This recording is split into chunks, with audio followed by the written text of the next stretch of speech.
ایک شیعہ عالم کی طرف سے ائمہ اربع بالخصوص امام اعظم ابو حنیفہ نعمان ابن ثابت رضی اللہ تعالیٰ عنہ کی ذات اقدس پر ایک الزام بلکہ بہتان لگایا گیا اور کہا گیا کہ امام ابو حنیفہ کے بارے میں ہم ثابت کر سکتے ہیں کہ امام ابو حنیفہ نعمان ابن ثابت وہ شیعہ تھے، شیعہ مسلک سے تعلق رکھتے تھے، ان کا عقیدہ اہل تشیع والا عقیدہ تھا۔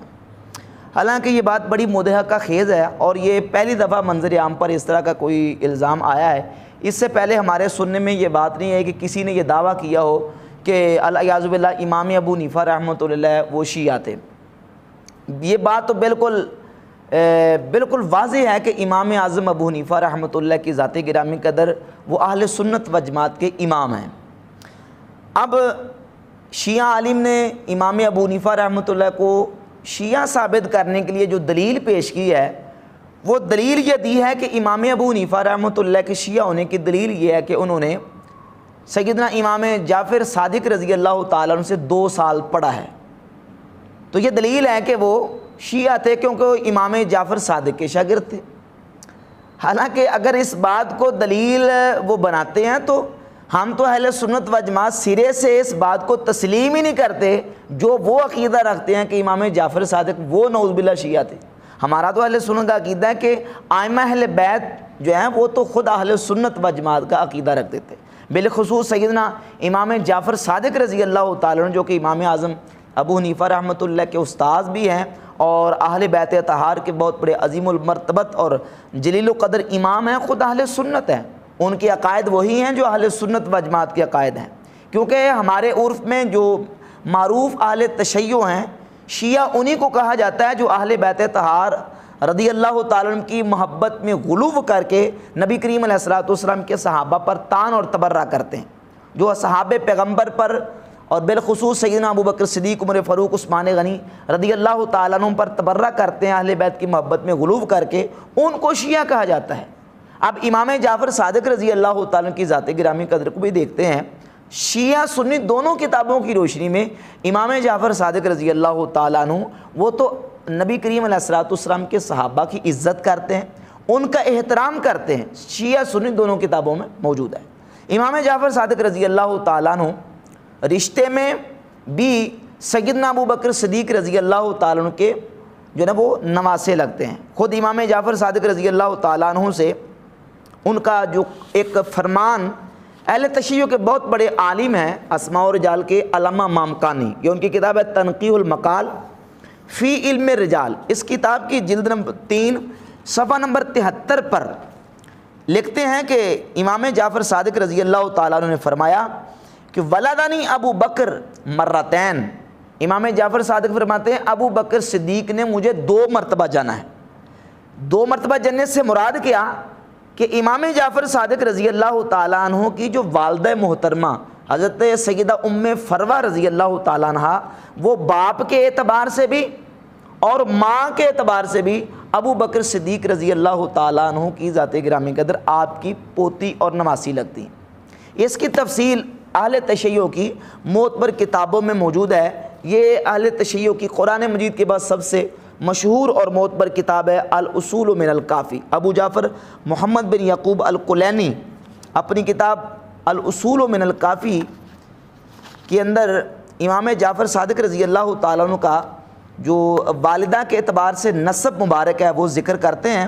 میرے پاس جو ہے کتاب اس کی جلد 1 ابواب التاریخ باب مولد ابی عبداللہ جعفر بن محمد، امام جعفر صادق رضی اللہ تعالیٰ عنہ کی والدہ ماجدہ ان کا نام ام فروہ تھا۔ ام فروہ بیٹی تھی قاسم کی اور قاسم بیٹے تھے محمد بن ابی بکر یعنی ابو بکر صدیق کے بیٹے کے، تو یعنی ابو بکر صدیق ان کے بیٹے محمد کے بیٹے قاسم اور قاسم کی بیٹی کون ہے ام فروہ باپ کے اعتبار سے۔ اب ام فروہ کی ماں اسماء ہے اور اسماء ہے بیٹی عبد الرحمن بن ابی بکر صدیق کی اور عبد الرحمن ہے سیدنا ابو بکر صدیق کے بیٹے۔ تو اس اعتبار سے امام جعفر صادق رضی اللہ تعالیٰ عنہ فرمایا کرتے تھے ولدنی ابو بکر مرتین، ابو بکر صدیق نے مجھے 2 مرتبہ جانا ہے، یعنی میری ماں کی جو ماں اور میری ماں کے والد وہ دونوں ابو بکر صدیق رضی اللہ تعالیٰ عنہ کے کیا لگتے ہیں؟ پوتے اور نواسی لگتے ہیں۔ تو امام جعفر صادق رضی اللہ تعالیٰ تو خود نبی کریم علیہ الصلوۃ والسلام کے صحابہ بالخصوص سیدنا ابو بکر صدیق رضی اللہ تعالیٰ عنہ کے مداح تھے اور ان کی تعریف کرتے تھے۔ وہ تو اہل سنت تھے، وہ تو شیعہ اور رافضی نہیں تھے۔ یہ الاحتجاج طبرسی، علامہ طبرسی کی کتاب ہے، اس کی جلد نمبر 2 ہے۔ علامہ طبرسی نے سیدنا امام جعفر صادق رضی اللہ تعالیٰ عنہ سے ایک روایت ذکر کی ہے، روایات اور احادیث کے حوالے سے امام جعفر صادق کے تبصرے بیان کیے ہیں کہ کس روایت کو امام جعفر صادق صحیح کہتے ہیں، کس کو ضعیف کہتے ہیں، کس کو قبول کرتے ہیں، کس کو قبول نہیں کرتے۔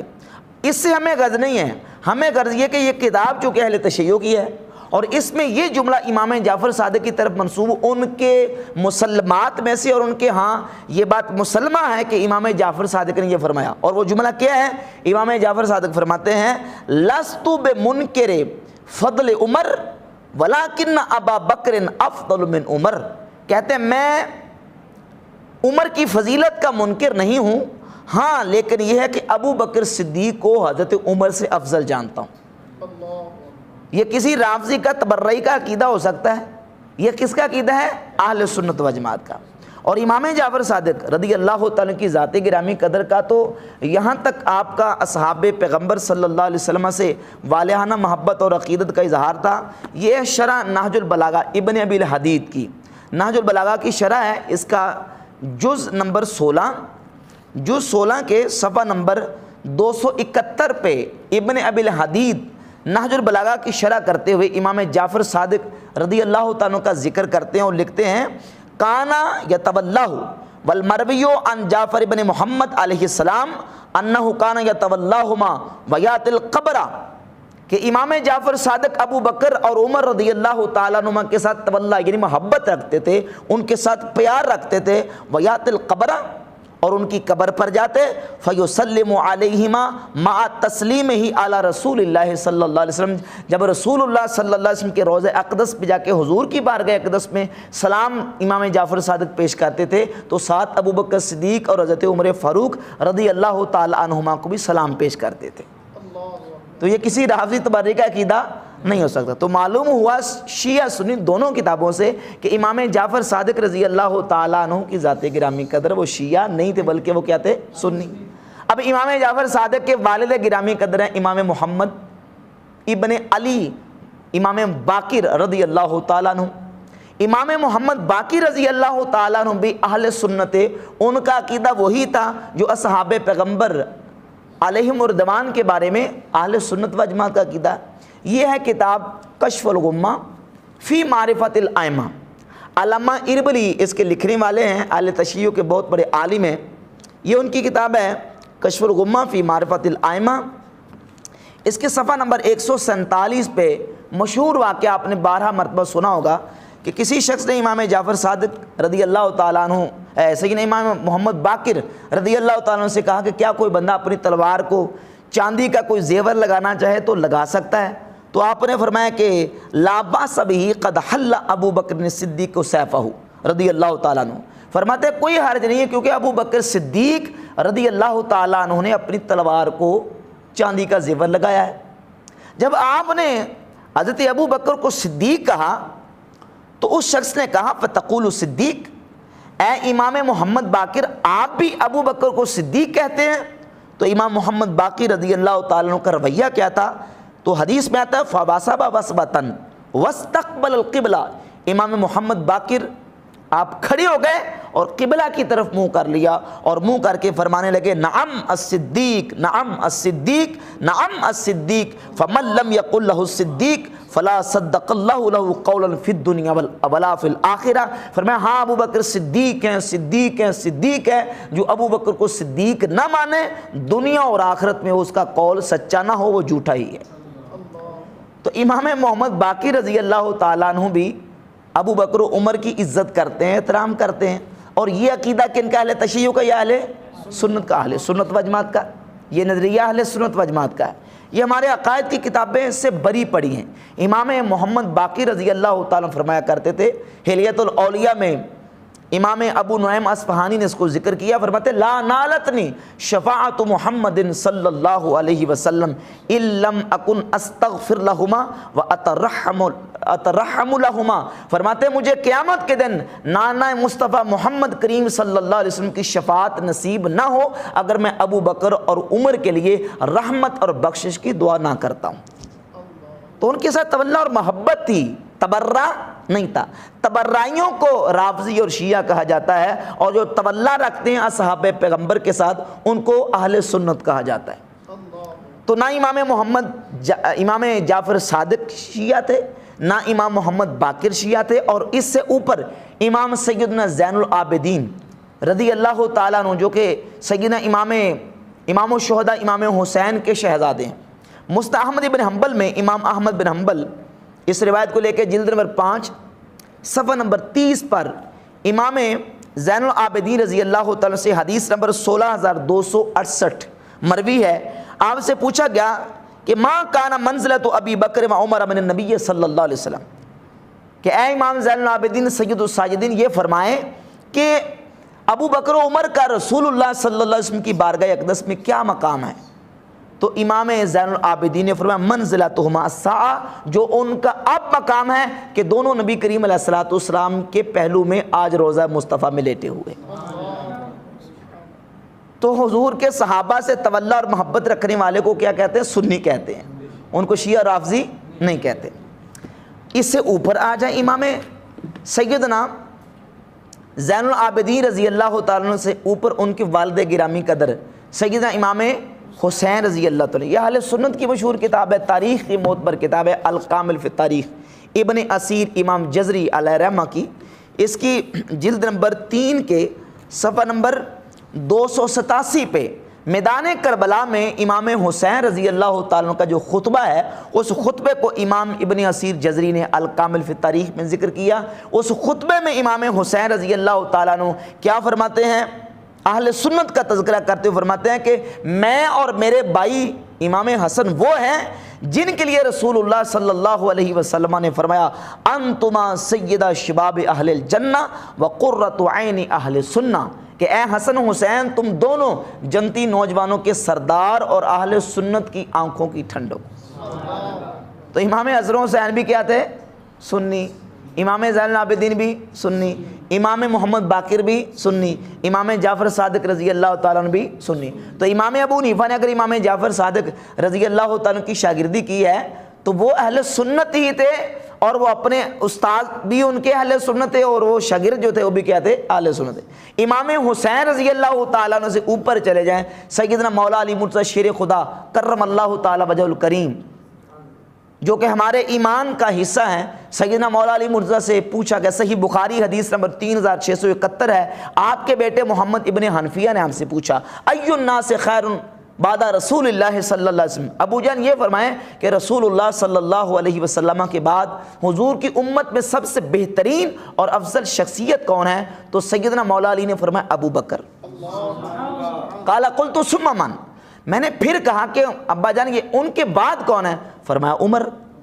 تو مولا علی مرتضیٰ شیر خدا رضی اللہ تعالیٰ عنہ کا بھی عقیدہ وہی عقیدہ ہے جو اہل سنت و جماعت کا عقیدہ، اور بالخصوص چونکہ امام ابو حنیفہ رحمۃ اللہ کے حوالے سے کہا گیا کہ امام ابو حنیفہ شیعہ تھے، تو اب امام ابو حنیفہ کے حوالے سے میں چند حوالہ جات پیش کر دیتا ہوں۔ یہ امام ابو حنیفہ رحمۃ اللہ کے شاگرد ہیں ان قاضی ابو یوسف انصاری رحمۃ اللہ، یہ ان کی کتاب ہے کتاب الآثار، جس میں امام ابو حنیفہ رحمۃ اللہ سے مروی احادیث کو انہوں نے ذکر کیا ہے، جمع کیا ہے۔ یہ کتاب دارالکتب العلمیہ بیروت سے شائع ہوئی ہے، اس کے صفحہ نمبر 207 اور حدیث کا نمبر ہے 924۔ امام ابو حنیفہ رحمۃ اللہ فرماتے ہیں ان رجلا اتی علی رضی اللہ تعالیٰ عنہ سے بڑھ کر آپ سے بہتر کسی شخص کو نہیں دیکھا۔ تو سیدنا مولا علی مرتضیٰ نے فرمایا حل رأیت النبی صلی اللہ علیہ وسلم، کیا تو نے رسول اللہ صلی اللہ علیہ وسلم کو دیکھا ہے؟ قال لا، اس نے کہا نہیں۔ فرمایا حل رأیت ابا بکر و عمر، تو نے ابو بکر و عمر کو دیکھا ہے؟ قال لا، اس نے کہا نہیں۔ فرمایا لو اخبرتنی انک رأیت النبی صلی اللہ علیہ وسلم ضربت عنقک، اگر تو یہ کہہ دیتا کہ میں نے رسول اللہ صلی اللہ علیہ وسلم کو دیکھا ہے، میں تیری گردن اڑا دیتا، کیونکہ تو نے مجھ سے بہتر شخصیت اللہ کے رسول کو دیکھا ہے۔ ولو اخبرتنی انک رأیت ابا بکر و عمر لاوجعتک عقوبۃ، اور اگر تو یہ کہہ دیتا کہ میں نے ابو بکر و عمر کو دیکھا ہے تو میں تجھے سخت سزا دیتا، کیونکہ تو نے ابو بکر و عمر کو مجھ سے افضل لوگوں کو دیکھا ہے، اور پھر تو کہتا کہ میں نے آپ سے افضل کسی کو نہیں دیکھا۔ تو یہ عقیدہ امام ابو حنیفہ رحمۃ اللہ علیہ نے بیان فرمایا، اپنی روایت میں آپ نے امام اعظم ابو حنیفہ رحمۃ اللہ نے بیان فرما دیا۔ اور یہ کتاب ہے امام ابو حنیفہ رحمۃ اللہ کی اہل سنت کے عقیدے پر، الفقہ الاکبر۔ امام اعظم رضی اللہ تعالیٰ عنہ اہل سنت کا عقیدہ بیان کرتے ہوئے اس کتاب کے صفحہ 61 پر لکھتے ہیں، افضل الناس بعد رسول اللہ صلی اللہ تعالیٰ علیہ وسلم ابو بکر صدیق رضی اللہ تعالیٰ عنہ، فرماتے ہیں رسول اللہ صلی اللہ علیہ وسلم کے بعد اس امت میں سب سے افضل ترین ہستی ابو بکر صدیق رضی اللہ تعالیٰ ثم عمر بن الخطاب ثم عثمان بن عفان ثم علی بن ابی طالب رضی اللہ تعالیٰ رضوان اللہ تعالیٰ علیہم اجمعین۔ یہ عقیدہ ہے امام اعظم ابو حنیفہ نعمان ابن ثابت رضی اللہ تعالیٰ عنہ کی ذات گرامی قدر کا۔ امام ابو حنیفہ کے عقائد پر مشتمل کتاب امام ابو جعفر محمد ابن سلامہ الطحاوی علیہ رحمہ اہل سنت کے احناف کے بہت بڑے عظیم فقیہ محدث مفسر ہیں۔ یہ انہوں نے اہل سنت کے اور بالخصوص امام ابو حنیفہ اور ان کے صاحبین کے عقائد کو جمع کیا عقیدۃ الطحاویہ کے نام سے۔ یہ کتاب سعودی عرب سے شائع ہوئی ہے۔ اس کتاب کے صفحہ نمبر 76 پہ امام ابو حنیفہ رحمۃ اللہ کے عقیدہ لکھتے ہیں کہ وَنَتَّبِعُ السُّنَّةَ وَالْجَمَاعَةَ وَنَجْتَنِبُ الشُّذُوذَ وَالْخِلَافَ وَالْفُرْقَةَ، ہمارا عقیدہ کیا ہے کہ ہم اہل سنت و جماعت کے عقیدے کی اتباع کریں گے، اور جو شاذ اور اہل سنت کے خلاف عقیدے ہیں فرقوں کے، ہم اس سے بچیں گے۔ وَنُحِبُّ أَهْلَ الْعَدْلِ وَالْأَمَانَةِ أَهْلَ الْجَوْرِ وَنُبْغِضُ أَهْلَ الْجَوْرِ وَالْخِيَانَةِ وَنَقُولُ اللَّهُ أَعْلَمُ فِيمَا اشْتَبَهَ عَلَيْنَا عِلْمُهُ وَنَرَى الْمَسْحَ عَلَى الْخُفَّيْنِ فِي السَّفَرِ وَالْحَضَرِ كَمَا جَاءَ فِي الْأَثَرِ۔ امام اعظم ابو حنیفہ رحمۃ اللہ کا عقیدہ لکھتے ہوئے لکھتے ہیں کہ ہم اہل سنت و جماعت کی عقیدے کی پیروی کریں گے، اور شاذ اور اہل سنت سے ہٹ کر اس کے خلاف جو عقیدے ہیں ہم ان سے بچتے رہیں گے، عدل اور امانت والے لوگوں کو ہم پسند کریں گے، اور ظلم اور خیانت کرنے والوں سے بغض رکھیں گے، اور جس بات میں ہمیں اشتباہ ہو جس چیز کے علم میں اس کے بارے میں ہم کہیں گے اللہ عالم، اللہ خوب جانتا ہے۔ وَنَرَى الْمَسْحَ عَلَى الْخُفَّيْنِ فِي السَّفَرِ وَالْحَضَرِ، اور سفر و حضر میں موزوں پر مسح کرنے کو جائز سمجھیں گے۔ شیعہ یہ کام کرتے نہیں، شیعہ ایسے پاؤں پہ مسح کرتے ہیں نا۔ امام ابو حنیفہ رحمۃ اللہ احادیث متواترہ کی روشنی میں اہل سنت کے عقیدے کے مطابق جو اہل تشیع سے امتیازی عقیدہ اہل سنت کا وہ بیان کرتے ہوئے لکھتے ہیں نَرَى الْمَسْحَ عَلَى الْخُفَّيْنِ فِي السَّفَرِ وَالْحَضَرِ، سفر و حضر میں ہم موضوع پر مسح کرنے کو جائز سمجھتے ہیں، کما جاء فی الاثر، جس طرح کی حدیث میں آ چکا ہے۔ اور صفحہ نمبر 79 پہ لکھتے ہیں وَنُحِبُّ أَصْحَابَ رسول اللہ صلی اللہ علیہ وسلم، ہم حضور کے تمام صحابہ سے محبت کرتے ہیں۔ وَلَا نُفْرِطُ فِي حُبِّ أَحَدٍ مِّنْهُمْ، اور کسی ایک کی محبت میں غلو نہیں کرتے۔ وَلَا نَتَبَرَّأُ مِنْ أَحَدٍ مِّنْهُمْ، اور کسی ایک صحابی سے بھی ہم بیزار نہیں۔ وَنُبْغِضُ مَنْ يُبْغِضُهُمْ، فرماتے بلکہ ہم اس سے بیزار ہیں، اس سے بغض رکھتے ہیں جو حضور کے صحابہ سے بغض رکھتا ہے۔ وَلَا بِغَيْرِ الْحَقِّ نَذْكُرُهُمْ، اور ہم صحابی کا ذکر حق نہیں کریں گے، جب بھی کریں گے حق اور خیر کے ساتھ کریں گے۔ وَلَا نَذْكُرُهُمْ إِلَّا بِخَيْرٍ، ہم ان کا ذکر نہیں کریں گے مگر بلائی اور خیر کے ساتھ۔ وَنَرَى حُبَّهُمْ دِينًا وَإِيمَانًا وَإِحْسَانًا، اور ہم ان کی محبت کو اپنا دین، ایمان اور نیکی سمجھتے ہیں۔ وَبُغْضَهُمْ كُفْرًا وَنِفَاقًا وَطُغْيَانًا، اور ان کے بغض کو کفر، منافقت اور سرکشی اور بے دینی سمجھتے ہیں۔ یہ ہے امام اعظم ابو حنیفہ رحمۃ اللہ کا عقیدہ۔ اب بتائیں روافض اور شیعوں کا اس عقیدے سے کوئی دور دور کا تعلق ہے؟ نہیں۔ آگے لکھتے ہیں وَنُثْبِتُ الْخِلَافَةَ بَعْدَ رسول اللہ صلی اللہ علیہ وسلم اولاً لِأَبِي بکر صدیق، ہم رسول اللہ صلی اللہ علیہ وسلم کے صحابہ میں سے سب سے پہلے خلافت کا حقدار ابو بکر صدیق رضی اللہ عنہ کو سمجھتے ہیں۔ تفضیل لہ و تقدیما علی جمیع الامہ، ان کو فضیلت دیتے ہوئے اور ان کو مقدم تمام امت پر سمجھتے ہوئے ہم کہتے ہیں کہ حضور کے بعد تمام صحابہ سے پہلے خلافت کا حقدار کون ہے؟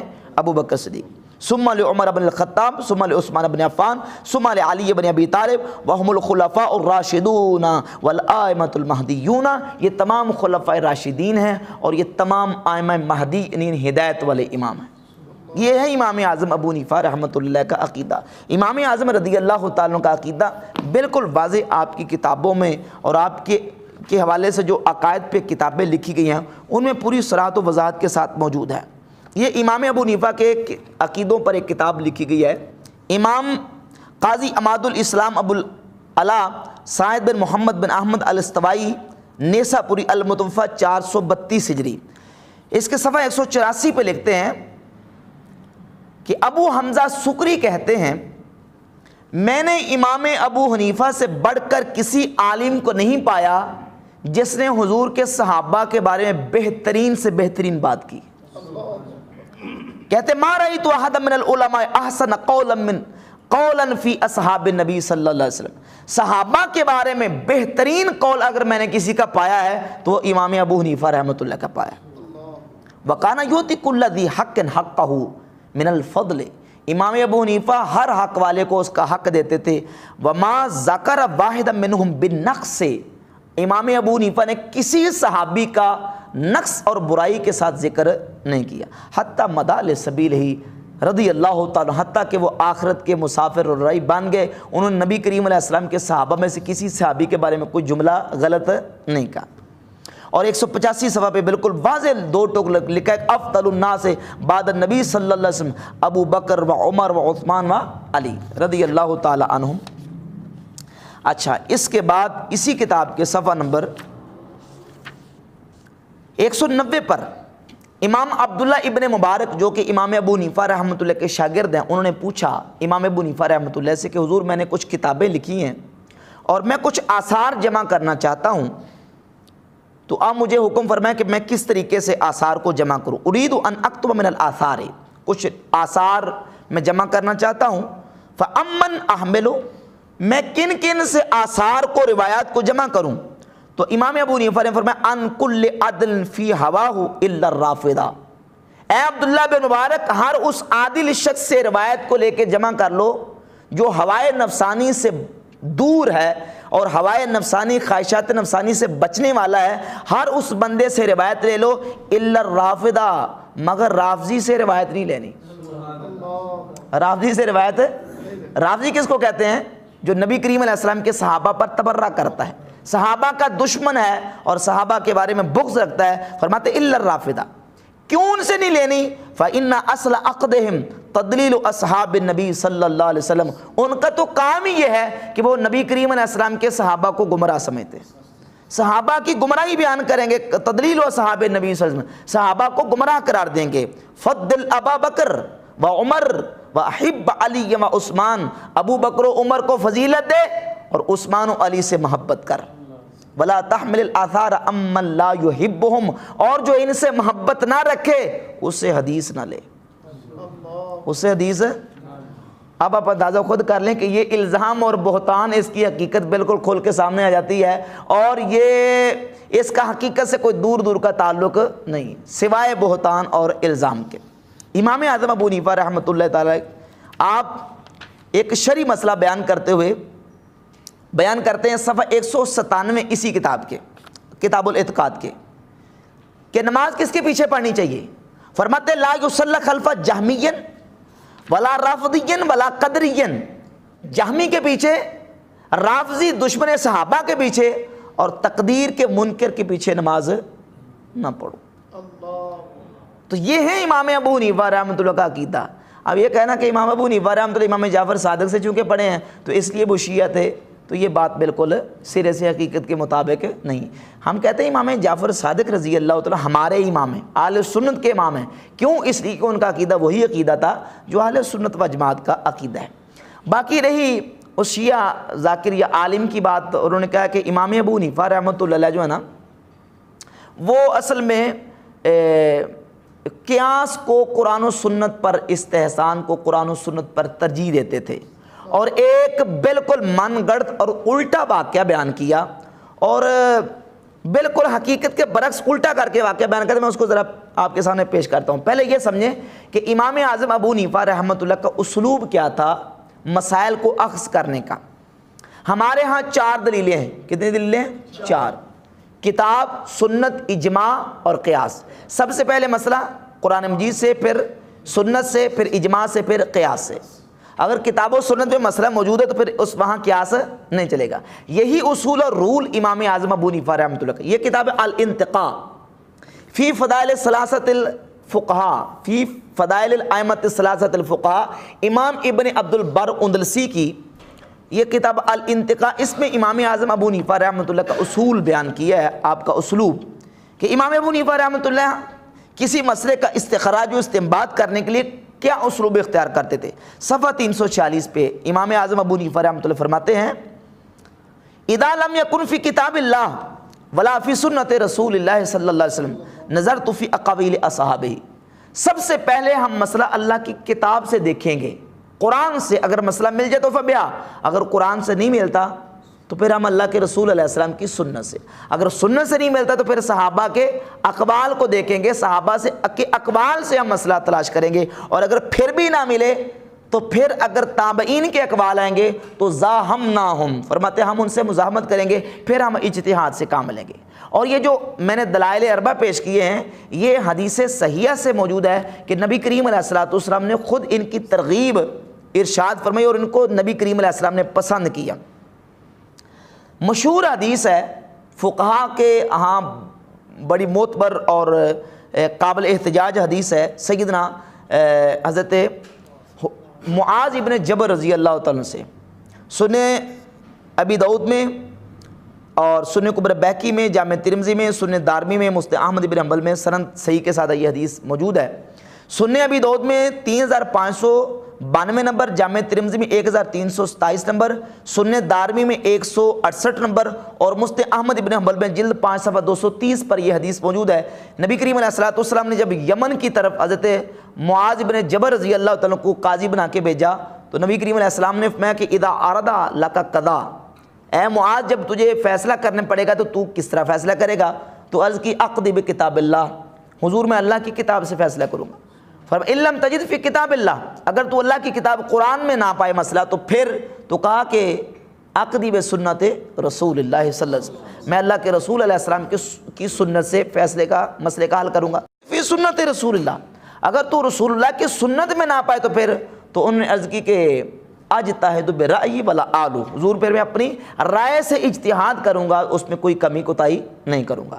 تو نبی کریم علیہ الصلوۃ والسلام نے اس کو پسند کیا اور فرمایا الحمدللہ الذی وفق رسول اللہ، کہ اس ذات کا شکر ہے، اس کی حمد ہے جس نے اپنے رسول کے قاصد کو حق کی توفیق عطا فرمائی. تو یہ حدیث صحیح سے اسلوب امام اعظم ابو حنیفہ رحمۃ اللہ کا بالکل واضح ہوا. اب امام اعظم کو کوئی کہے کہ وہ قرآن و حدیث کے مقابلے میں قیاس کرتے تھے تو یہ بالکل ان پر بہتان ہے، اس کا حقیقت سے کوئی تعلق نہیں. اب اس سلسلے میں ایک واقعہ بیان کیا اور واقعہ بالکل الٹ بیان کیا. امام اعظم رضی اللہ تعالیٰ کے مناقب پر جتنی مشہور کتابیں لکھی گئی ہیں تقریباً بہت ساری کتابوں میں یہ واقعہ موجود ہے، اور وہ واقعہ یہ ہے کہ امام اعظم ابو حنیفہ رحمۃ اللہ سیدنا امام محمد باقر رضی اللہ تعالیٰ المتوفی 114 ہجری ان کو ملنے کے لیے مدینہ شریف گئے. جب آپ سے ملاقات ہوئی تو ملاقات کے دوران کچھ سوالات و جوابات ہوئے، اور امام ابو حنیفہ رحمۃ اللہ کے جانے سے پہلے کچھ معاندین اور شر پسند لوگوں نے امام ابو حنیفہ کے خلاف سیدنا امام محمد باقر رضی اللہ عنہ کو کچھ چیزیں بتائی تھی امام ابو حنیفہ کے خلاف. جب امام ابو حنیفہ رحمۃ اللہ آپ کی بارگاہ میں پہنچے تو آپ نے کہا کہ اے نعمان، مجھے پتہ چلا کہ آپ نص کے مقابلے میں قیاس کرتے ہیں اور نص کے مقابلے میں قیاس سے کام لیتے ہیں. تو امام ابو حنیفہ رحمۃ اللہ نے بالکل 2 ٹوک واضح انداز میں آپ کی بارگاہ میں عرض کیا کہ حضور یہ بالکل کسی دشمن نے غلط ہوائی اڑائی ہے، میرا ہرگز یہ عقیدہ اور طریقہ نہیں ہے. میں آپ سے کچھ چند سوالات کرتا ہوں، آپ مجھے ان کے جوابات دیں، میں انشاءاللہ اپنا نظریہ آپ کے سامنے بالکل واضح طور پہ پیش کرتا ہوں. پہلا سوال یہ کیا کہ حضور یہ فرمائیں کہ مرد کمزور ہے یا عورت کمزور ہے؟ تو امام محمد باقر نے فرمایا کہ عورت کمزور ہے۔ تو کہا کہ اب جو قرآن نے وراثت رکھی ہے وہ مرد کی کتنی ہے، عورت کی کتنی ہے؟ فرمایا کہ عورت کے لیے سنگل حصہ ہے اور مرد کے لیے ڈبل حصہ ہے، للذکر مثل حظ الانثیین۔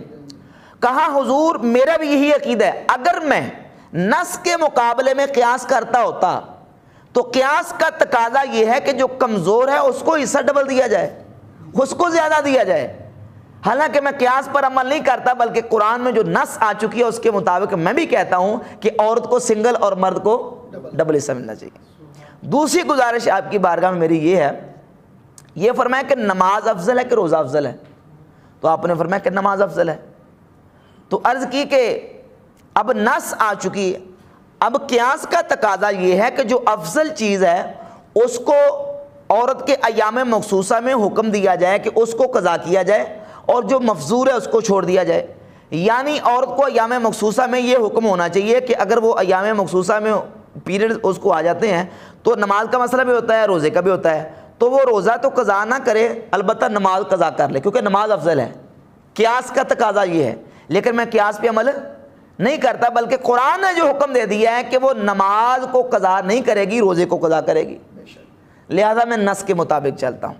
تیسرا سوال آپ کی بارگاہ میں یہ ہے، یہ فرمایا کہ انسان کا مادہ منویہ زیادہ ناپاک ہے کہ یا پیشاب زیادہ ناپاک ہے؟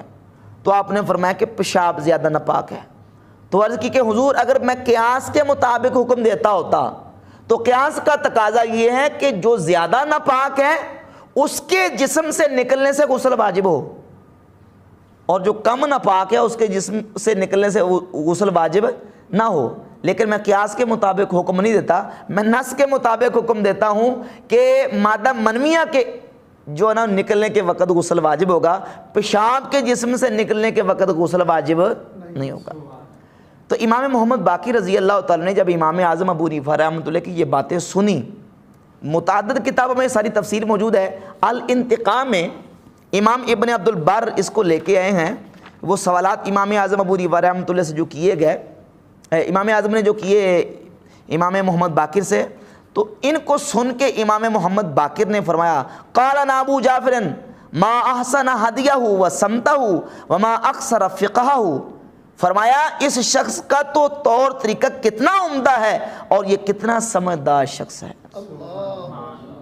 امام اعظم ابو حنیفہ رحمۃ اللہ کی تعریف فرمائی امام سیدنا محمد باقر رضی اللہ تعالیٰ کی ذات گرامی قدر نے۔ اور پھر اس کلپ میں یہ بھی کہا گیا اور کہا کہ امام ابو حنیفہ جو استحسان پہ عمل کرتے تھے، اور استحسان سب سے پہلے شیطان نے اس پر عمل کیا ہے، اور استحسان کا مطلب اپنی طرف سے گڑھ لیا اور کہا کہ استحسان کا مطلب ہے کہ جو چیز اچھی لگے اس کو دین کا حصہ بنا دو۔ حالانکہ بالکل یہ بہتان ہے، باطل بات ہے، اس کا حقیقت سے نہیں تعلق، کوئی غلط بات ہے۔ استحسان کی حقیقت سمجھے کہ استحسان کسے کہتے ہیں۔ اب اس میں ایک فقہی پوری تفصیل ہے، میں اس طرف نہیں جاتا، میں صرف دو چھوٹی چھوٹی مثالیں دے کے مسئلہ سمجھا دیتا ہوں۔ استحسان کیا ہے؟ استحسان یہ ہے کہ مثال کے طور پہ کنویں میں کوئی نجس چیز گر گئی، اب ظاہر ہے کہ کنویں میں پانی موجود ہے، جب نجاست گرے گی تو کنواں ناپاک ہو جائے گا، پانی بھی ناپاک اور کنواں بھی ناپاک۔ اب کوئی ایسی صورت نہیں ہے کہ جس سے پانی سارے کا سارا نکال کر کنویں کو دھو کے پاک کر دیا جائے، اس طرح کی کوئی صورت موجود ہے نہیں، نہ سارا پانی نکلے نہ کنویں کو دھو کے پاک کیا جا سکے، یہ ممکن نہیں ہے۔ تو اب یہ ہے کہ حاجت اور ضرورت کی وجہ سے استحساناً امام اعظم ابو حنیفہ رحمۃ اللہ نے فیصلہ کیا کہ اب کنویں کا ایک خاص مقدار میں پانی نکال لیا جائے تو کنویں کو پاک قرار دے دیا جائے، یہ ہے استحسان۔ اس کی دوسری مثال، جس طرح ہمارے مساجد میں اور اس طرح کے متبرک مقامات میں کبوتر وغیرہ، چڑیاں وغیرہ، اس طرح کے پرندے آتے ہیں، بیٹ کر دیتے ہیں، ذرا بیٹ تو ناپاک ہی ہے نا، پاک تو نہیں ہے نا، ناپاک ہے نا، لیکن اب اس بیٹ سے بچنا اور اس سے ان چیزوں کو بچانا یہ متعذر ہے۔ تو یہاں استحساناً حکم دے دیا کہ اب کبوتروں وغیرہ کی اور چڑیوں وغیرہ کی بیٹ وغیرہ یہاں اگر ہو تو وہاں نماز پڑھ لی جائے، استحساناً اس کو جو ہے نا وہ طہارت کے حکم میں، پاک کے حکم میں رکھا گیا ہے۔ یہ ہے استحسان کہ جہاں ازحد مجبوری ہو جائے اور لوگ مجبور ہو جائیں، وہاں استحسان سے کام لیتے ہوئے جو ہے نا لوگوں کو حرج سے بچانے کے لیے جو ہے نا وہ مسائل میں تخفیف کی جاتی ہے، یہ ہے استحسان۔ اب استحسان کا ایک باطل مطلب گڑ کے امام اعظم ابو حنیفہ رحمۃ اللہ کے سر پہ تھوپا گیا ہے، جس کا حقیقت سے کوئی تعلق نہیں ہے۔